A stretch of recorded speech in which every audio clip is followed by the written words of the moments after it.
Heute geht es um Chiron im Steinbock oder im 10. Haus. Wenn Chiron in diesem Bereich des Horoskops steht, hat das einen immensen Einfluss darauf, wie du mit den Themen Arbeit und Beruf, Struktur und Autoritäten umgehst. Aber bevor ich weiter darauf eingehe, empfehle ich dir, dass du dir zuerst mein allgemeines Video zu Chiron anschaust. Klicke einfach hier oder unten in der Beschreibung. Ist es auch verlinkt. Also, wie ihr sicherlich schon wisst, steht Chiron im Horoskop für eine mitgebrachte Wunde, meist aus der Kindheit, und Chiron steht auch gleichzeitig für eine Begabung in diesem Bereich. Zuallererst nehmen wir Chiron immer als schmerzhaft wahr, als einen wunden Punkt in der Psyche.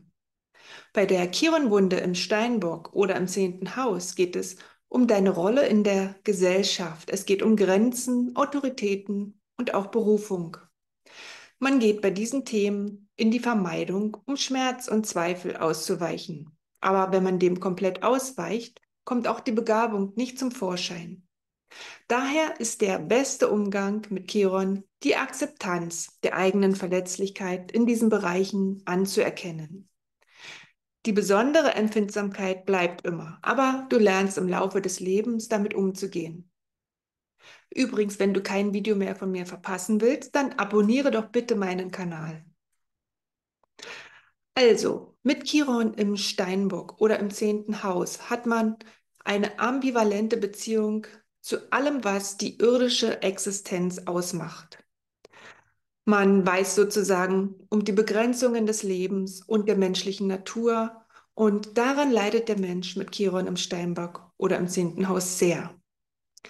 Den ausgeprägten Sinn für Verantwortung kennen diese Menschen in ihrer höchsten Form und können daher sehr weise sein, empfinden dies aber als Bürde oder sogar als Strafe. Man sehnt sich zwar nach klaren Strukturen und Prinzipien, gleichzeitig weicht man vor Einschränkungen und Regeln zurück. Mit dieser Chiron-Stellung lebt man in einer Art Dualität, eines tiefen Wissens um die Vollkommenheit der geistigen Gesetze und der erfahrenen Tatsache, dass die irdischen, von Menschen gemachten Gesetze und Normen diesen kaum gerecht werden. Und genau dadurch entsteht diese extreme Empfindsamkeit für alles, was mit Gesetzen, Grenzen, Autoritäten, menschlichen Schwächen und Schattenthemen zu tun hat. Mit Chiron im Steinbock oder im 10. Haus hat man einen sehr hohen Anspruch an sich selbst und auch an andere, besonders in Bezug auf Kompetenzen. Wenn man mit diesbezüglichen Schwächen in Kontakt kommt, ist man sehr leicht kränkbar und erlebt dies als Versagen. Man reagiert empfindlich auf leiseste Anmerkungen oder kritische Fragen. Dies wird dann sofort als Angriff auf die eigene Autorität oder Position gewertet. Fehler zu machen oder Schwächen zu zeigen, wäre eine Katastrophe. Und auch im umgekehrten Fall, also wenn andere in Führungspositionen sind und Schwächen zeigen oder ihre Kompetenz angezweifelt wird, hat man Mühe, damit umzugehen. Diese Erfahrungen lassen diese Menschen am System zweifeln. Im Extremfall zieht man sich auch völlig zurück. Und auch hier gibt es verschiedene Formen der Ausweichung. Entweder werden alle Aufgaben und Funktionen gemieden, die mit Autorität und Verantwortung, mit Grenzen und Disziplin verbunden sind, was dazu führt, dass diese Menschen oft weit unter ihrer wahren Kompetenzebene leben. So kann man zwar dem Schmerz des Versagens entgehen, aber man erlebt dadurch die Schwächen derer, die diese Funktion übernehmen, umso deutlicher. Gleichzeitig bleibt der Aspekt der eigenen Klarheit ungelebt, was verhindert, seine Saturn-Themen zu meistern. Und eine andere Form der Ausweichung ist, dass man sich durch hohen Einsatz und Disziplin, durch striktes Einhalten von Regeln und Grenzen die Achtung der Umwelt erarbeitet. Auf diese Weise kann man viel erreichen und eine hohe Stellung einnehmen. Gleichzeitig hat man eine riesige Versagensangst und man zweifelt immer wieder an den eigenen Kompetenzen. Jeder noch so kleine Fehler kann nicht verziehen werden. Also, wie sollte man nun mit Chiron im Steinbock oder im 10. Haus umgehen? Der Entwicklungsweg ist folgendermaßen.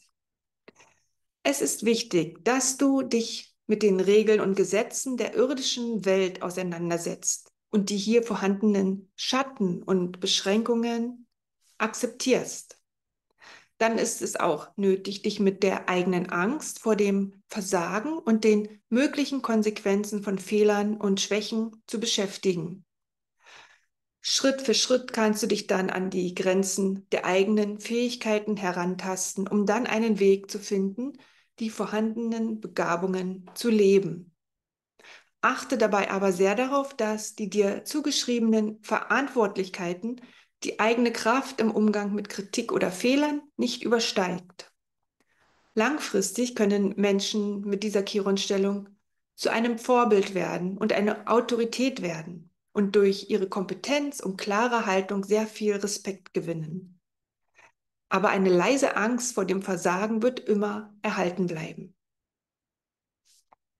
Also, und wenn du das dann gelernt hast, kommt dann deine wunderbare Gabe immer mehr zum Vorschein. Und zwar hast du die Gabe, anderen Sicherheit und Halt zu geben.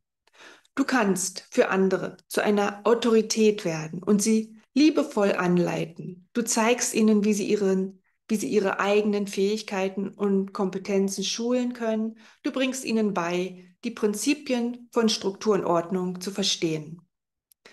Du hast die Gabe, andere dabei zu unterstützen, ihre Rolle in der Gesellschaft zu finden.